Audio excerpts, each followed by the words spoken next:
Hi there, church. I want to welcome you into this special time of worship, this unusual time of worship, and under challenging situations. So this service can be called by many names. Often we hear them referred to as Blue Christmas. It's something that started, I'm sure there's a great story I didn't think to look up, but blue is one of the colors of Advent. You can use purple, which is what we use in our tradition, but blue has also become an option for the season. So in some ways it connects to the color of the season, but then also playing on that word of being down, right? Feeling blue.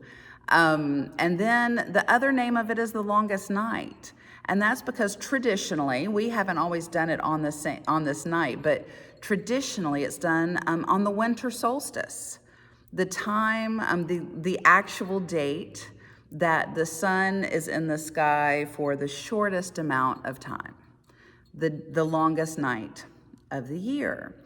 And that goes, the service is on that day as a recognition that sometimes more than we think, people are going through grief, going through hard moments and times when we've had loss of any kind. It can be the death of a loved one or a friend, but it could be a change in your life in some way, maybe a divorce or a change in jobs or financial situation or a move, that even while there's positive and good things, you're grieving those things that you've lost.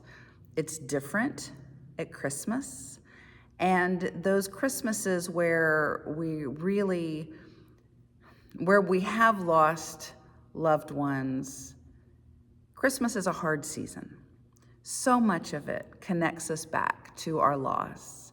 The loss feels more present in this season. We want to have them with us. And so this service has come as a way to give space to acknowledge that it's a hard time of year for us. And it's a way to be authentically just who you are, what you're feeling. Because so often we put on our jingle bells. I put one on this morning, which is really annoying, but it's also fun because it's that tinsel and shine and joy. And when we're grieving or when we're struggling, this is the last thing we want. But sometimes we put it on, we put that face on so that we don't take others down, or so that we don't burden others with our grief, or for whatever reason, especially those of us in the South that were raised as good Southern hospitality people, we keep those things hidden. And that's hard.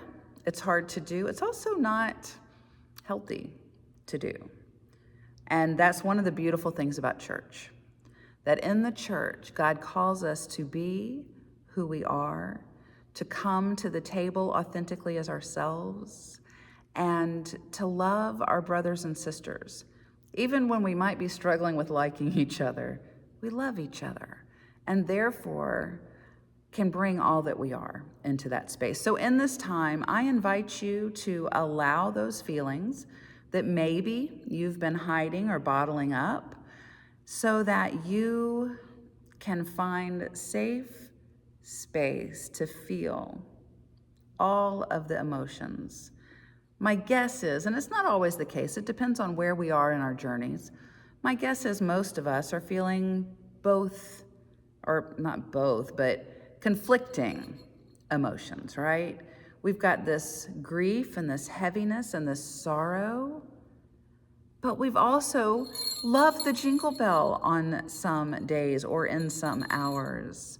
We feel the joy of the season, the peace that the Prince of Peace is bringing to us.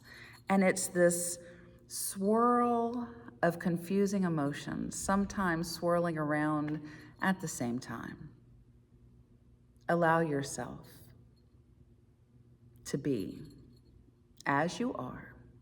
As we start the service, I'm going to light our candle. It's behind me in this space so that you can see it. Obviously, I've set myself up so we can see the Chrismon tree and our poinsettias in the beautiful space where we are. Let's light our candle as we begin this time. If you have a candle that's near you, and if you have multiple candles, bring those. We'll use those later in the service, but bring a candle out and let's light that candle together.